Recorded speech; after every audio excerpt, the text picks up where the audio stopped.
ዮሴፍ መስመር ላይ ናት። ዮሴፍ ሰላም ጤና ይስጥልን። ሄሎ አቤት። እንዴት አለህ ዮሴፍ? እግዚአብሔር ይመስገን ሰላም ነኝ። ሰላም ናችሁ? ሁሉ ሰላም ተመልካቾቻችን ሁሉም ሰላም ነው። እግዚአብሔር ይመስገን። እናመሰግናለን። ካንተ ጋር መወያየት የምንፈልገው አንተ በምታደርገው በጉብኝቱ መልክ ነው። እንደው አሁን ቀደም ሲል ከዘነበ ጋርም ስንወያይ ሰምታ እንደው በአንድ ደቂቃ እስኪ እንደው አንተስ የምትለው ነገር አለ በዚህ ጉዳይ በዱር ሱልጣንን በማስመልከት? የዴር ሱልጣን ጉዳይ የታወቀ ነው። የታሪክም የሰነድም ማስረጃና ባለቤትነቱ የኢትዮጵያ ኦርቶዶክስ እንደሆነ የኢትዮጵያኖች ንብረት እንደሆነ ይታወቃል። ነገር ግን እዚህ ሀገር ባለነው የኛ ኢትዮጵያን ደካማነትና እንዲሁም ፖለቲካ ውስጥ እንቅስቃሴ የሚያደርጉ ሰዎች ሁሉ ባለመተባበራችን ጉልበት በማጣት የዲፕሎማሲ ስራ ባለመስራት ምክንያት እስከዛሬ ከ17ኛው ሰባ ጀምሮ ንብረታችንን እንደተቀማን ቁልፉም እስካሁን በእነሱ እጁ ነው። ሁሌ ዓመት ባለመጣ ቁጥር ክርስቲያን ወገኖቻችን እንደተሰቃዩ በእኛ ስር ናቸው፣ የእኛ ነው፣ እኛንን ያስጠጋናቸው እያሉ ሁሌ ችግር እንደሚፈጥሩ የታወቀና የዓለም አደባባይ ነው፣ የታወቀ ነው። የዓለም ሕዝብ የሚያውቀው ጉዳይ ነው። ይሄን ግን ጠንካራ የዲፕሎማሲ ስራ ያስፈልጋል። ይሄን ማንነቱ አንደኛ እንዳያድሱ፣ ሽንት ቤት እንዳይገነቡ፣ መብራት ውሃ እንዳያስቀጥሉ እስከዛ ድረስ በተጽዕኖ እንዳሉ ሀገር የሚያውቀው ነው።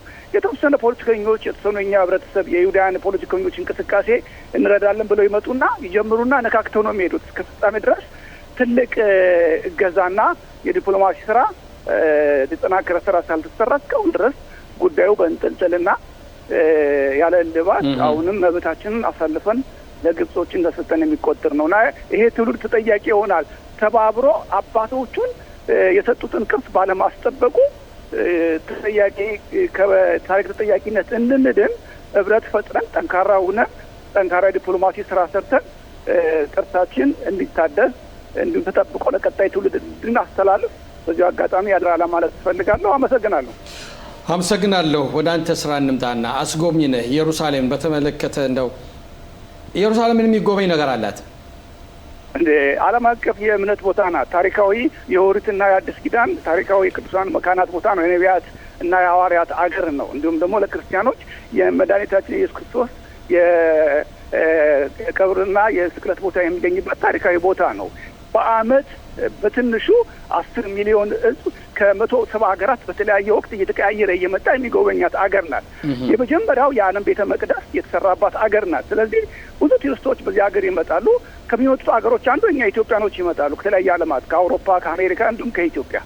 ነገር ግን በዚህ ዘመን በፈጠረው የጦርነት ምክንያት ይህን 2 ዓመት ተኩል 3 ዓመት በደንብ መምጣት አልቻሉም። አገሪቱ በጦርነት በሆነችበት ሰዓት የቱሪስቶች ጭስ አልባውን ኢንዱስትሪ የተባለው የቱሪስት ገቢ እያጣች ነው ያለችው። ለምሳሌ በአመት የቱሪዝም ሚኒስተርና ፕሬዚዳንቱ ጠርተው የተለያዩ የእምነት አባቶችን ጠርተው በአሁኑ አመት ኤኒያል 9 ሚሊዮን ቱሪስት መጥተዋል፣ 10 ሚሊዮን ቱሪስት መጥተዋል፣ እንዴት ነው እናንተም ቅርሳችሁን ህብረተሰባችሁ እንዲመጡ ቅስቀሳ አድርጉ የሚያደርጉት ግብዣና ንግግር ነበር። ያ ሁሉ ስርዓት ቀርቷል። እንግዲህ አስበው በአንድ አመት ውስጥ 10 ሚሊዮን ቱሪስት ቀረ ማለት እያንዳንዱ ቱሪስት በትንሹ $2500 በዚህ ሀገር ላይ አስቀምጦ ጥሎ ይሄዳል። ያ የሀገር ውስጥ ገቢ ነበር። $2500 በ10 ሚሊዮን ስታባዛው $25 ቢሊዮን ነው ሀገሪቱ በአንድ አመት ያጣችው። 2 አመት ውስጥ ከ50 ቢሊዮን ዶላር በላይ አጣለች። ስለዚህ ጦርነት መጥፎ ነው። በጣም በዚህ ጉዳይ ላይ ሀገሪቱን የገቢ ምንጭ እንዳኮላሸ እንዲሁም ደግሞ በዚህ ላይ የተሰማሩ ድርጅቶችም ገቢና የገቢ እጥረት እንዳጋጠማቸው አገር ያወቀው ታየ መቆያ አደባባይ ሚስጥር ነው። ስለዚህ ይሄ ጦርነት ቶሎ አልቆ ወደ ስራ እንዲመለስ ተስፋ አደርጋለሁ። እንደው ጎብኚዎች መጠው ጎብኝተው ከተመለሱ በኋላ ስሜታቸውስ እንዴት ነው?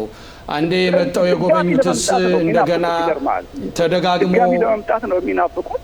በቃ ተዘጋጅተው የቪዛ ፕሮሰስ አድርገው የቀሩ ሰዎች አሉ። አሁንም እንግዲህ ከክርስትና ባህሎች መካከል የሚቀጥለው ከ40 ቀን በኋላ የእርገትና የጰራቅሊጦስ ተብሎ የሚጠራ ታላላቅ የክርስቲያን ባህሎች አሉ። ኢየሱስ ክርስቶስ መንፈስ ቅዱስን የላከበት የሱ በእስራኤል ከተማ ይኖሩ የነበሩ እስራኤላውያን የኢየሱስ ክርስቶስ ተማሪዎች ሐዋርያት መንፈስ ቅዱስ አድሮባቸው የተለያየ ቋንቋ ብሪታ ካርዳሽን ያስተማሩበት ታላቅ በዓል ነው። የቤተክርስቲያን ልደት ይባላል። ያንን በዓል ምክንያት ለማድረግ ለመምጣት የተዘጋጁአሉ። ኢየሱስ ወደ ሰማይ የወጣበትን በዓል የእርገት በዓል ለማክበር ለመምጣት የተዘጋጁአሉ። አሁን ይሄ የሰላሙ ድርድር ካልተሳካ እነዚህም ሰዎች እንደማይመጡ እንደሚቀሩ የታወቀ ነው ማለት ነው። እና እስራኤል የዲፕሎማሲ ስራ ሰርታ ጦርነቱን በአጭር ጊዜ ውስጥ ከአሜሪካ ጋር በመሆን ብታቆመው ጥሩ ነው የሚል የግል አስተያየት አለኝ። አቶ ሽሎሞ መስመር ላይ አለ? አለሁ።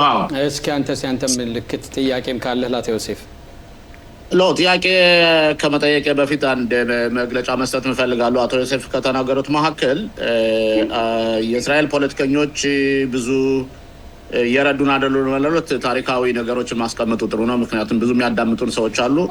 በኋላ ሰፋር ግን በኋላ አካባቢ እንመለከቷለን። ነው ለአንተም አለ? ገብቶኛል። እና እኔ ክነሴት አባል በነበርኩበት ጊዜ አቡነ ማቲያስ የቤተክርስቲያኑ ኃላፊ ሆነው እዚህ ሀገር በነበሩበት ጊዜ ግብጾች የይለኛ ጳጳሶች ማለፊያ አናሳልፍም እያሉ ድብደባዎች ሁሉ ነበሩና እዛ ለምሳሌ ካጠገቡ ያለውን የምሽጣራ ተሐና እንዲቋቋም ያደረኩት እኔ ነኝ። ለምሳሌ የፖሊስ ጣቢያ አቢ ዲክተር የፖሊስ ሚኒስተር በነበረበት ጊዜና ያ ብቻ ሳይሆን ብዙ ጊዜ ብዙ ሎቢዎችን ሁሉ እያደረግን ነበረ። በእርግጥ በቂ አይደለም። እኛ እንዳለመታደሉ ነው ብዙ የመተባበር ጉዳይ የለንም። አንዳንድ የኛ በተለይ ቤተ እስራኤሎች ያነ ቦታ የክርስትና ቦታ ስለሆነ ብለው የሚያስቡ አሉ። አይደለም። ያ ቦታ ለኛ ለአያት ቅድማቶቻችን ሁሉ እንደ ኢትዮጵያዊነታቸው የኛ የራሳችን ሀብት ነው። የቤተ እስራኤሎች ከኢትዮጵያ የመጣ ነው ማለት ነው። ዜግነታችን እስራኤላዊ ይሁን እንጂ ትውልድ ሀገራችን ኢትዮጵያ ናት። አያት ቅድማቶቻችን የተቀበሩባት እዛ ቦታ ናችና ይሄ የዱር ስልጣን ወይም ሌሎች ቦታዎች የኛ የቀጥታ የግል ሀብታችን ሳይሆን የኢትዮጵያ ሀብት እስከሆነ ድረስ አያት ቅድማቶቻችንም ሲያስከብሩበት የነበረና የነሱም ሀብት ነው። ያ ማለት ሃይማኖታችን እኛ ክርስቲያን እንሆናለን ማለት አይደለም። ግን እንደዚህ ያለው ችግሩ ምን መሰለህ አቶ ዮሴፍ እንዲያውቅ የምፈልገው ነገር ቢኖር ግብጾች ያላቸው የበላይነት የሚሰማቸው የበላይነት እስከ ግማሽ 60 ዓመተ ምህረት የኢትዮጵያን ጳጳሶች ሁሉ እነሱ ነበር ሲሾሙ የነበረ እና ከዛ ያ የበላይነታቸው እስካሁን ድረስ አልተዋጠላቸው። ስለዚህ አሁንም ቢሆን ጠንካራ የሆነ የኢትዮጵያ ዲፕሎማቶች መዚህ የሚመጡት አምባሳደሮች አንዳንድ አምባሳደሮች የኛ ጉዳይ አይደለም የመንግስትና የሃይማኖት የተለያየ ስለሆነ አንሰራም እያሉ ሲናገሩ የነበሩ የኢትዮጵያ አምባሳደሮች እኛም እናውቃቸው አሉ። ከዚህ ያሉትን ደግሞ የኢትዮጵያ ቤተ እስራኤሎችን ታሪክን በማስተማር እንዲተባበሩ የማድረግ ነው። ሁላችንም ይሞን የሞራልና ኃላፊነት አለብን። ይህን ካልኩ በኋላ ደግሞ እኔ አቶ ዮሴፍን የምጠይቀው በተለይ ከኢትዮጵያ ኮሚዩኒቲ ክርስቲያን ኮሚዩኒቲዎች ኢየሩሳሌም ያሉት እነሱስ ምን እያደረጉ ነው? እኔ ለምሳሌ በግሌ የሚያናግሩኛል። ግን ይህን ሎቢ ጠንካራ ሎቢ ለመስራትና በነገራችን ላይ ግብጾች እየቆራረጡ ብዙ የወሰዱት የኢትዮጵያ ሀብት አለ። 80% ግብጾች የኛ ነው የሚሉት የኢትዮጵያ ሀብት ነው። ስለዚህ በዚህ ላይ ለምሳሌ ቢያንስ እንኳን ያን ሀብት ማስመለስ ባይቻል የቀረው እንዲከበር ለማድረግ ከተፈለገ የሃይማኖታዊ ጥያቄ ሳይሆን የሪል ስቴት የቦታ የይዞታ ጥያቄ ስለሆነ ለዚህ ሁላችንም ተባባሪ ልንሆን እንችላለን። እዚህ ላይ ጠንካራ የሆነ ለምሳሌ ጋዲ ባለፈው አመት ጥሩ ስራ ክነስት በነበረበት ጊዜ ብዙ ሰርቷል፣ ረድቷል። ሁላችንም ቢሆን ለመርዳት ዝግጁ ነን። አሁን አቶ ዮሴፍ እንዳለው ያን ቦታ የቱሪዝም ቦታ ነው። ለሀገሪቱም ቢሆን ብዙ ገቢ የሚያስደርግ ስለሆነ አንዱ አጥፊ ሳናደርገው እጅ ጓንት ሆኖ ያን ሀብት ተከብሮ እንዲኖር ማድረጉ ግዴታ የሁላችንም የሞራል ግዴታ አለብን ብዬ ነው የማስበው። ዮሴፍ አቤት። አቶ ሰለሞን አመሰግናለሁ ለጥያቄህ።